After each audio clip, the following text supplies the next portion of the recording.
Catholic and Orthodox churches have been divided for centuries. Most would date the beginning of the schism to 1054, but more recently, people choose 1204 as a better beginning. That's when the churches really could no longer see each other as part of the same church. But 1054 is helpful because if we look at the issues that were under discussion then and the reasons that actually caused the schism, we realize those are not the reasons the schism persists today. What were the issues in 1054? Cardinal Humbert came to Constantinople because of a controversy over the Latin's use of unleavened bread in the Eucharist, or enzymes. This was a new practice in the Latin world, or relatively so, and the Byzantines saw in its novelty something insidious. They criticized the Latin use of unleavened bread not only as a novelty, but as denying the resurrection, for just as the bread rises, so too does Christ. It has life, whereas the Latin sacrifice with matzah was a dead sacrifice. And so Cardinal Humbert came to Constantinople that summer in 1054 to answer some of these criticisms. He thought it was presumptuous of the Byzantines to teach Rome how to celebrate the Eucharist, as if Christ would not have taught Peter how to celebrate the proper sacrifice. The dispute became contentious, and at one point he referred to his interlocutors as perfidious pimps who would be more at home in a brothel than a monastery. Hardly edifying. But there were other issues in 1054. Another was the practice of the Latin clergy to shave their beards. The Byzantines for centuries had had beards, probably as a response to the presence of eunuchs in Byzantine society. A beard marked one as a true man. Latin clergy were considered effeminate for shaving. A third is the practice of clerical celibacy in the West. In the West, since the 4th century at least, priests and deacons had been required to be permanently continent. That is, they could be married, but they and their wives were expected to remain permanently sexually abstinent. Over the centuries, this, proved a little difficult. And increasingly during the Gregorian Reform, there was a movement to not only have permanent continence, but celibacy, properly speaking. That is, for priests not to get married at all. In the Byzantine Church, since at least the 5th century, priests had been expected to observe temporary continence before celebration of the Eucharist, but at the same time, they could be married and enjoy relations with their wives, provided they were not serving. And so there was a dispute over whether or not celibacy was in some way a denigration of marriage, because as the reformers began banning clerical marriage in the West, the Byzantines saw something insidious in it. And so enzymes, beards, and clerical marriage, these are the issues that are under discussion in 1054. And in July of 1054, when Cardinal Humbert walked up to the altar of Hagia Sophia and placed the bull of excommunication on the altar, these were the charges that he made. But there was one other charge, and it was the charge that would change the debate forever. He erroneously claimed that the Byzantines had deleted the filioque from their creed.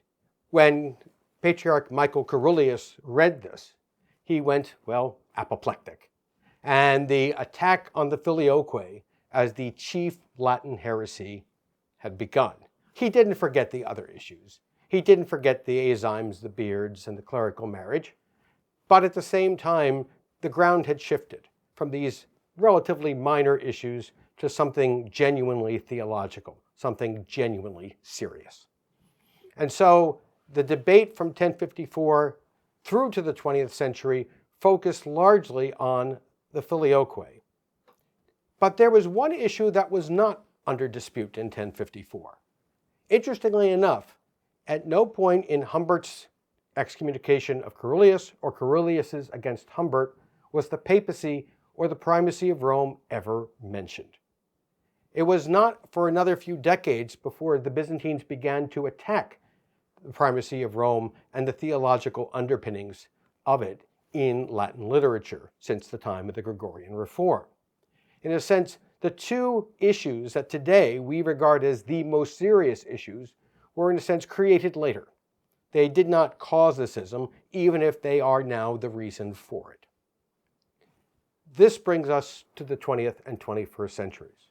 When the dialogue of love began between Patriarch Athenagoras and Pope Paul VI in the 1960s, it was decided that the minor issues that had once divided the church were no longer relevant. Today, there are no great dialogues about beards or clerical marriage or the use of unleavened bread in the Eucharist.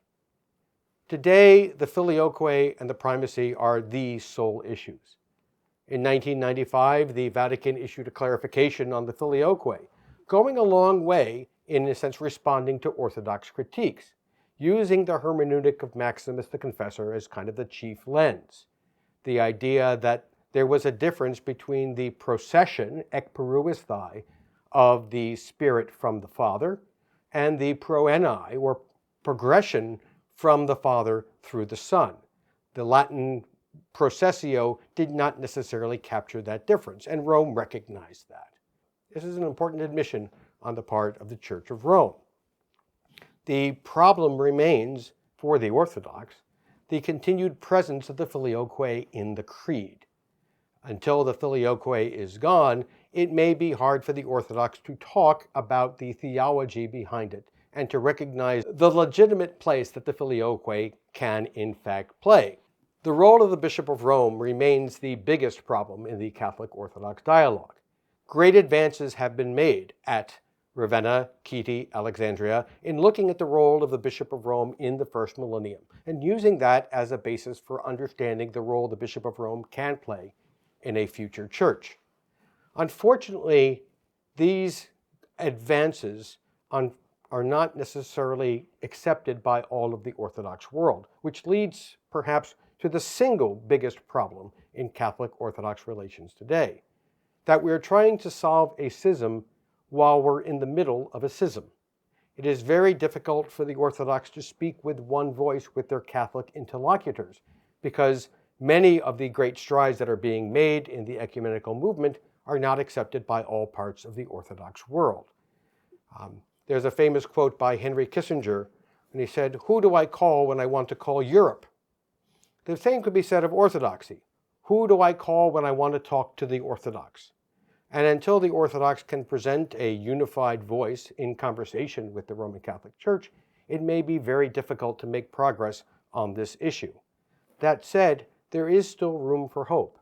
We know that the relationships between the patriarchs and the popes of Rome over the last few decades has been very warm, and that the advances in the theological dialogues have been moving forward on a relatively consistent basis.